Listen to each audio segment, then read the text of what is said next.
What do you do when a room of adults decides your body is the problem? Not your lines, your outline. It was 1966. Many of you remember those weeknights. Kids on the carpet, parents behind them, rabbit ears tilted until the theme kicked in, and the living room lit with pow and zap. The show felt like candy until the letters came. Not fan mail, complaints. The kind that make executives whisper. They brought a doctor and a small bottle. Take these, be less. He was 19. He tried 3 days, then counted what the grown-ups weren't. Family, health, pride. He set the bottle down and chose craft instead. Cape angles, camera lines, the stance that turns a costume into a shield. We laughed at home. He fought quietly behind the laughs. That's the start. A line drawn where this business hates lines. He would act, train, and refuse to make himself smaller for someone else's comfort. The outrage got loud. His spine got louder. And if they could push a kid over that, imagine the rest. The speed, the falls, the burns, and the strange meetings where men in suits try to fix life with a memo. Before the mask, there was ice. A tiny boy in skates under his father's show lights, doing careful glides that made grown-ups clap. It wasn't a stunt to him, it was work. Some of you remember those traveling shows, paper tickets, chilly arenas, kids with hot cocoa and wide eyes. That was his first stage, and it taught him 2 things he never lost: balance and nerve. School fed the same engine. He tore through books, the way other kids tore through cereal boxes.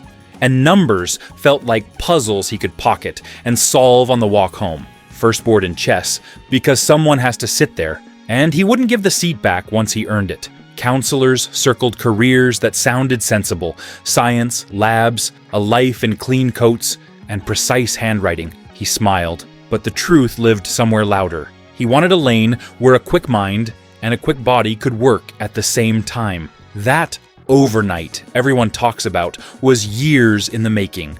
Cold rinks, scuffed skates, paperbacks frayed at the corners, a habit of getting up after a fall without waiting for applause. He memorized fast, learned faster, and kept an even temper. Traits that matter more than looks once the real pressure starts. By the time he walked past a studio gate for the first time, he had already built the engine that would carry him. Focus when the room goes quiet, humor when the day runs long, and legs that say yes even when the head is tired. A small thing that mattered later. He liked being coached. Not bossed, coached. Show him once, and he'd wear the lesson like a new jacket. That's why the next door opened. Not because a star was discovered, but because a worker walked in ready to listen, try, and try again. And when the door did open, it didn't lead to a polite reading and a handshake. It led to a room that wanted proof. Could he move? Could he fall without fear? Could he keep a grin while landing on the mark he'd only just learned? The boy from the ice was about to find out. Studios love tidy resumes. He didn't have one. No stack of stage credits, no famous coach to name drop. Just a lean kid who moved like he trusted his feet. The room felt like the job interviews you remember, the kind where pens hover and faces give you nothing. They had him read, clean, quick. Then came the question that matters. What else can you do? He didn't explain. He demonstrated. A forward roll that stopped on the chalk X. A fall that looked painful and wasn't. A snap of the hand that cracked a board like a door in a windstorm. Heads lifted. The little glances started. The ones that mean, don't let this one leave. What sold them wasn't the acrobatics alone. It was the temperament riding on top.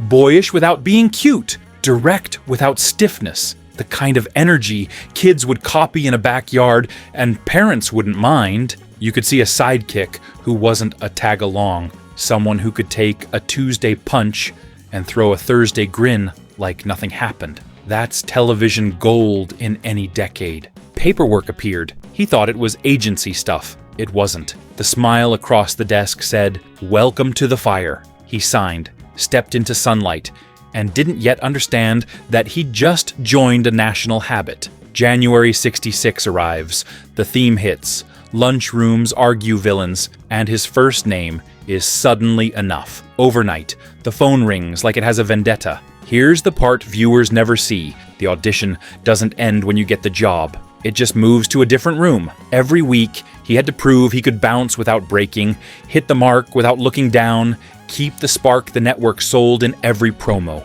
Long days, fast turnarounds. One more, that means 10. The camera loves momentum.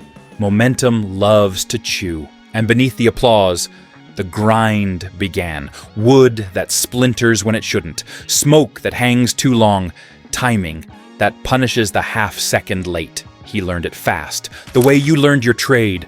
When someone older watched your hands and said, "Do it again, but right." The kid with the skates had the engine for it. He'd need every bit of it for what the schedule and the stunts were about to demand. The costume looked like play, the call sheet didn't. His face showed too much for a double to pass, so the quiet phrase, "Have Burt do it," became routine. Falls onto concrete dressed as foam, sugar glass that still found skin, squibs blooming a heartbeat too hot. He learned to breathe shallow when the smoke hung and to smile while a knee hummed like a bad radio. The colors on your TV were bright. The ringing in his ears wasn't. Those bat poles everybody loved?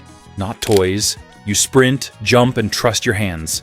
Miss once, and there's no laugh track. He built rules to stay alive. Test the prop yourself, count beats before the bang, never drift weight on a rolling platform. Don't trust a door until you kick it twice. Little shop prayers that keep bodies whole. The crew respected it, because crews always know who's actually eating the risk. Hospitals learned his name, ice, wrap, sign the form, back to set. Tomorrow has 3 fights. A hood slide that will catch your belt if you're sloppy, and a window break that has to read without cutting you to ribbons. You work small miracles with timing. Arrive a hair before the break, exhale through the impact, hold still a half-second longer so the kids at home can copy the pose without seeing the pain. Here's what the audience doesn't see, how the body learns to lie. Your mouth says, "Fine," so the company keeps moving. Your legs spring, even when your lower back whispers no. You teach the face to rest in that easy grin the network loves while the mind is measuring angles, edges, and exits. It's a circus with a clock on it, and if you grew up punching a time card, you know the rhythm. You put your head down and meet the day. And all the while, a different problem was swelling in the mailbag. Not hours, not safety, modesty. Strangers measuring a silhouette in their living rooms and deciding they were owed a correction. The bruises were simple, the next battle wasn't. At first, the letters sounded polite. Then, they arrived in stacks. Not about the balsa wood punches or the campy jokes. About modesty. About a teenager in tights, looking like a teenager in tights. Committees wrote. Pastors thundered. Columnists found they could sell a column by pretending the pause button was a microscope. You've seen that cycle before. Once a crowd decides it's offended, facts get waved off like flies. Executives did what executives do when they're scared and cheap. Meetings, memos, a solution that moves the problem off their desk. One co-star got pads and rearranged seams. Burt got a closed door and a doctor. The bottle hit the table with a tap. Take these. Be easier to air at 7:30. No talk about side effects, no talk about tomorrow. Just a boy, 19, being told to edit himself for strangers. He tried 3 days. That's the part that sticks.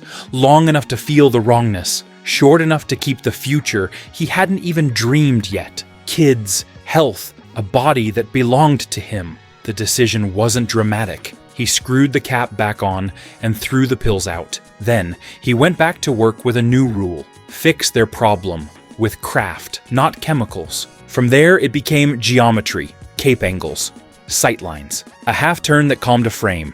Gloves carried a touch lower when the camera tracked left. Wardrobe learned where to let fabric breathe. Operators learned which lens forgave. It was a quiet pact among grown-ups who actually cared.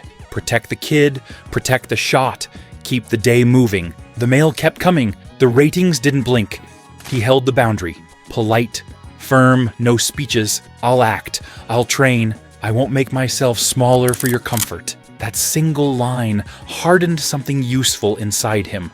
Once you say no well once, you hear when to say it again on stunts that aren't safe. on shortcuts that cost too much, on fixes that take more than they give. And just when he needed a living example of control without noise, the neighbor from the next stage walked in. Quick hands, quiet breath, a lesson in how to move right instead of just moving fast. 3 days can teach you everything. He set the bottle on the dresser, did what he was told, and listened to the quiet instruments we all learned to read by 20. Sleep, appetite, mood, nothing dramatic, but the idea of it was wrong.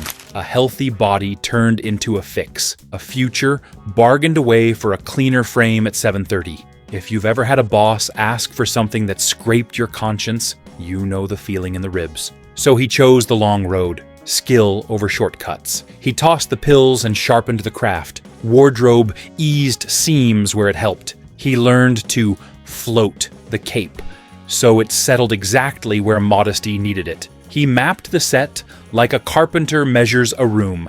This lens forgives, that one doesn't. Stand here, turn there, glove a touch lower on the track-in.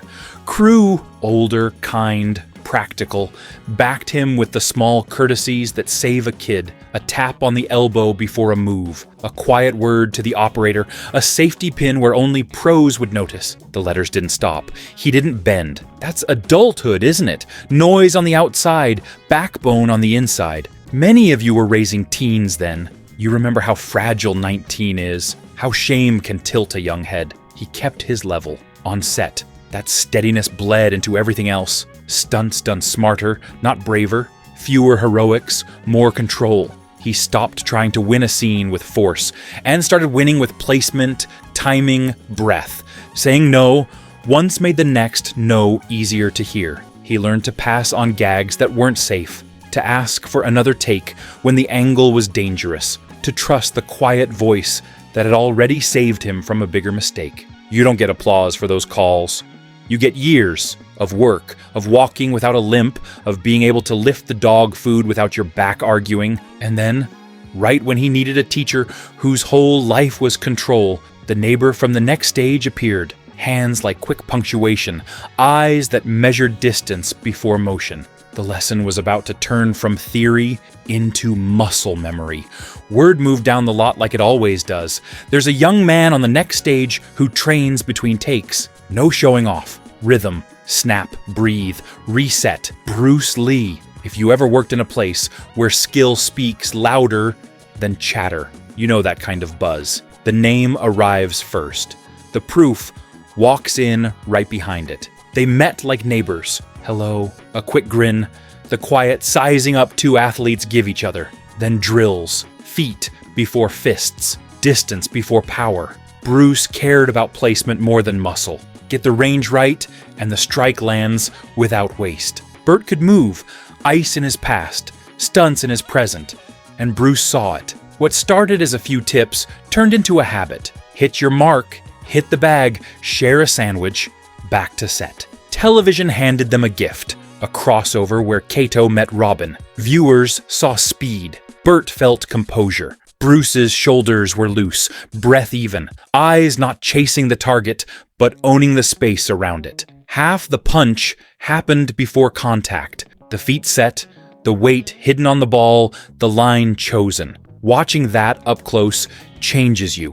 You stop trying to look fast and start trying to be correct. The toolbox tightened overnight. Guard a touch higher. Elbows in. Read the floor before the first cue. Sell a hit big without paying for it in bruises. That's control, not bravado. The kind of quiet competence people our age respect because it keeps you working next week. They talked craft, not fame. How to be still without stiffness. How to find humor without winking. How to breathe so the lens comes to you. Some friendships leave stories. This one left better habits. He walked back to his stage, feeling like a worker, not an ornament. And that mattered, because when the cape went on the hanger and the years rolled forward, it wasn't applause he would lean on. It was that same steady routine. Train, measure, correct, repeat. Fame is loud when you're young. It softens as the calendar fills. When the set calls slowed and convention weekends felt like reruns, Burt and Tracy chose something simpler and tougher. Work that mattered every single morning. It began with one oversized stray whose head could clear a countertop, then another, then a weekend swallowed by feed runs, fence repairs, and teaching a nervous soul that a hand can mean help, not hurt. If you've ever lived with a giant dog in a modest house, you can picture the comedy. Tails dusting coffee tables, paws thumping down the hallway like boots. They learned by doing. Which foods loved big stomachs and which didn't. Which collars rubbed the wrong way on heavy necks. How a steady routine, walk, water, bowl, rest, can untangle a worried mind faster than talk ever will. Volunteers showed up, the kind every good effort attracts. People who lift with one arm and soothe with the other, who bring a thermos and a tool bag and leave the place better than they found it. Paperwork followed, permits, vet notes, adoption forms, and the phone never slept. But measured chaos became a rhythm. Mornings with lists, evenings with head counts. The little victories kept them honest. A tail that finally wagged, a couch shared without a flinch, a first nap in the middle of a room instead of under a chair. Photos from adopters began to stack up, grandkids reading to a Dane, a widow smiling beside a mastiff in a birthday hat, a snow-white senior sprawled like a rug, content to miss the doorbell entirely. There was a hard truth underneath the joy. Big dogs don't get enough years. Not by tradition. You celebrate 7 like a milestone and try not to do the math. That bothered them. So they did what careful people our age do when something gnaws. They observed. They took notes. They changed one thing at a time and watched what happened. Meals got simpler. Portions got smarter. Rest and recovery were treated like part of training, not an afterthought. When something helped, they kept it. When it didn't, out it went. Service replaced spotlight, and the days felt right. Less applause, more purpose. You end a night tired in the good way. Boots by the door, a water bowl refilled for the 5th time, and the kind of peace you can't buy with a microphone. Sooner or later, success meets a test that isn't a stunt or a memo. It shows up wearing a nice suit and speaks softly about what's best. The way it's told, Tracy's father, wealthy, protective, used to getting his way, put a number on the table and an instruction under it. Take the money, leave my daughter, and let the family plan stay tidy. Many of you have seen that move in smaller ways. Dress control up as kindness. Add zeros. Hope the kid blinks. He didn't. He'd already learned the shape of a bad bargain. Pills for peace. Shortcuts for comfort. This was the same idea with a shinier pen. He said no. No to money as a leash. No to love measured like a budget line. Then, he did the only answer that counts. He kept showing up. Fix the fence, load the feed, sign the adoption papers, laugh when a Great Dane snores like an uncle in a recliner. That steady life made the big number feel small. For those of you who built families, you know what that kind of no buys. Not trophies, room to breathe. Coffee in the morning with the person who chose you over noise. Decisions you don't have to explain to strangers. It's not glamorous, it's sturdy, and sturdy lasts. Funny thing about money, it promises ease, then hands you strings. He kept the one thing it can't buy, his say-so, and traded the rest for a rhythm that made sense. With that temptation cleared off the table, the real work could expand without favors or apologies. The question that mattered was waiting in the yard, wagging its tail. If we can save lives, can we also stretch them? Feed a yard twice a day for years, and you learn what labels don't tell you. Some big fellows glow on simple meals. Others need breakfast and supper split like medicine, or the afternoon turns into a nap they can't climb out of. So they did what careful folks do. Watched, wrote things down, changed one variable at a time, and waited long enough to be sure. Bowls in, coats out. Energy in the morning, gait by evening. Recovery after play. Keep what helps, cut what doesn't.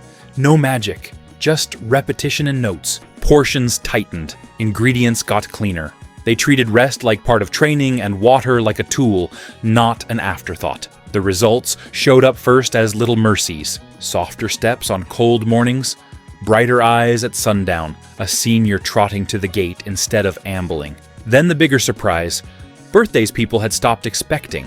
Dogs reaching ages that used to live in anecdotes. That'll make a yard full of tired humans forget their backs for a minute. Neighbors noticed. Adopters called. Shelters asked for the recipe, not because of slogans, but because they'd seen the before and after themselves. Kitchen notes turned into a plan on paper, then into pallets that could travel without losing their sense. The promise that started the whole effort stayed in place. Rescue first. Boots and bowls before clipboards and calls. Whatever came in went out again. Vet bills, repairs, sacks stacked to the rafters, and the 1,000 small costs anyone who's run a home recognizes by feel. Recognition arrived, sure, but the best reward was local and daily. A tail thumping the floor when your knees complain and you bend anyway. That's the trade at our age. A little stiffness in us for a lot more spring in someone who depends on us.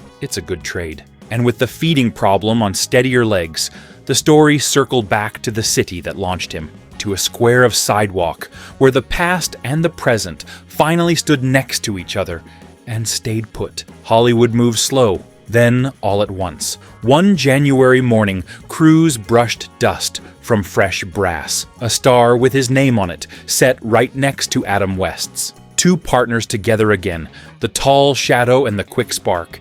Exactly where most of you first met them. Tour buses let out a sigh. Kids asked, who's who? Older fans pointed and grinned in that way that folds back the years. The Batmobile rumbled like memory. Speeches were short and kind.